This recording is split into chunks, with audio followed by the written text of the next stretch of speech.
모두가 비트코인이 결국 장기적으로 상승할 것은 알고 있습니다. 하지만 우리의 관심사는 언제까지 그 조정이 지속될 것인가이죠. 그리고 그 정답은 이더리움에서 찾을 수 있었습니다. 지금부터 진짜 트레이더의 고품격 분석을 경험해보세요.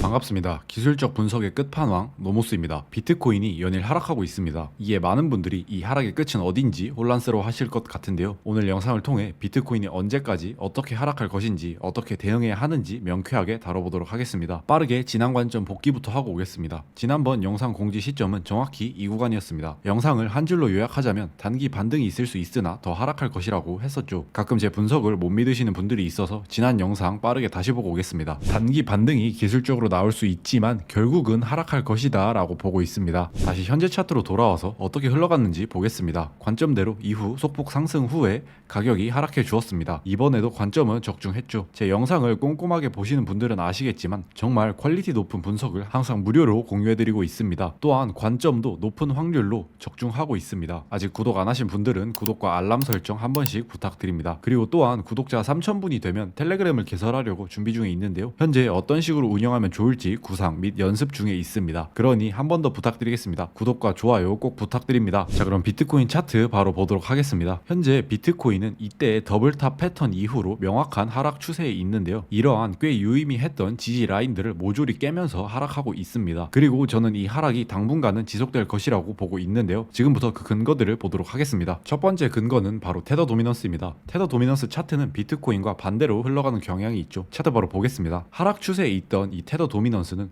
의미 있는 이 매물대에서 지지를 받고 반등하고 있는 모습인데요. 큰 흐름은 하락 추세에 있지만 이 하락 추세에 대한 조정, 즉 반등이 나오고 있고 이 반등은 직전 하락 매물대인 이 구간까지는 나오지 않을까라는 생각을 하고 있습니다. 그리고 이 분석을 거꾸로 하면은 비트코인을 예측해 볼 수 있겠죠. 비트코인은 반대로 장기적으로 상승 추세에 있지만 단기적으로는 아직 하락할 가능성이 있다고 볼 수 있겠습니다. 이것이 첫 번째 이유이고요. 두 번째 근거는 장기 추세선입니다. 저번에 공유드렸던 상승 관점에서 이러한 추세선을 작도해드린 적이 있습니다. 그때는 이 추세 위에 캔들이 있었고 그래서 상승 추세의 지속을 봤었는데요. 지금은 이 추세를 깨고 하락 돌파한 모습입니다. 이 추세는 비트코인 일봉 차트로 작도한 추세선입니다. 그리고 그 규모는 무려 6개월이 넘는데요. 반년간 지속된 추세선이 깨진 모습입니다. 따라서 이번 하락은 상당히 의미가 있다고 보여지는데요. 이러한 식으로 장기 추세를 돌파한 경우 어떻게 흘러가는지 과거 차트를 통해서 백테스팅 해보겠습니다. 2021년 불장 사이클에서 장기 추세를 깬 이후에 이전 매물대까지 큰 하락이 나왔습니다. 그리고 2021년 마찬가지로 장기 추세를 깬 이후에 이전 매물대까지 큰 하락이 나왔습니다. 그리고 2023년 상승장 초입 약 7개월 규모의 장기 추세를 깬 이후에 이전 매물대까지 역시 큰 하락이 나왔습니다. 이렇게 장기 추세를 깬 이후에는 이전 매물대까지 하락하는 경향을 보였는데요. 다시 현재 차트로 돌아와 보겠습니다. 마찬가지로 상승 추세를 깼습니다. 그렇기 때문에 과거에 미루어 보았을 때 직전 매물대인 이 구간까지 하락을 예상해 볼 수 있습니다. 하지만 같은 패턴이 무한히 반복되지는 않죠. 큰 틀은 비슷하지만 변형이 될 수도 있는데요. 저는 그 변형에 대해서 56K까지 깊숙이 하락하기보다는 옆으로 횡보하면서 가격을 조금씩 내리는 차트를 예상하고 있습니다. 모두가 비트코인이 결국 장기적으로 상승할 것은 알고 있습니다. 하지만 우리의 관심사는 언제까지 그 조정이 지속될 것인가이죠. 그리고 그 정답은 이더리움에서 찾을 수 있었습니다. 이더리움 차트를 한번 보겠습니다. 지난 5월달 수렴이 나와주다가 이 수렴을 깨고 크게 돌파했습니다. 그리고 현재 다시 조정을 주고 있는 구간인데요. 이 조정에 대해서 피보나치를 찍어보면 0.5 구간을 살짝 깨기는 했지만 가격을 방어해주면서 옆으로 횡보하고 있습니다. 그리고 이러한 패턴은 2021년 불장에서도 나온 적이 있는데요. 바로 이 구간입니다. 마찬가지로 수렴 이후 큰 상승이 나와주었고 이후 조정이 나왔습니다. 그리고 이 조정은 역시 피보나치 0.5 구간을 살짝 깨는 조정이었는데요. 이 조정이 옆으로 충분히 횡보한 후에 큰 상승이 나와주었습니다. 다시 이더리움 차트로 돌아와서 과거와 비슷하게 흘러간다면 횡보 조정이 충분히 더 이어질 것이고 그 이후 큰 상승을 기대해 볼 수 있겠습니다. 그리고 그 시점을 저는 7월 2일 전후로 보고 있는데요. 7월 2일에는 이더리움 ETF에 대한 큰 이슈가 있습니다. 이러한 호재가 선반영되어 상승이 나올 가능성을 염두에 두고 있습니다. 그리고 이더리움과 비트코인은 같은 흐름을 가지고 있죠. 비트코인도 비슷한 기간까지 조정이 더 나오지 않을까라는 관점에 무게를 두게 되었습니다. 오늘 내용 한 줄로 요약하겠습니다. 아직은 조정이 더 나올 것이다. 하지만 그 조정이 끝나게 된다면 큰 상승이 있을 수 있다. 이상입니다. 오늘 영상은 초보자 분들에게 분들에게 조금 복잡할 수도 있는데요. 하지만 정말 도움이 되고 제가 밤새 준비한 고퀄의 분석이니 이해가 안 되신다면 꼭 다시 보기로 돌려보시면서 이해하시고 내 지식으로 만드셨으면 좋겠습니다. 그리고 이제 구독자 3,000분이 정말 얼마 남지 않았는데요. 3,000분이 되신다면 큰 이벤트들도 준비하고 있으니 도움이 되셨다면 구독 다시 한번 부탁드리면서 오늘 영상 마치겠습니다.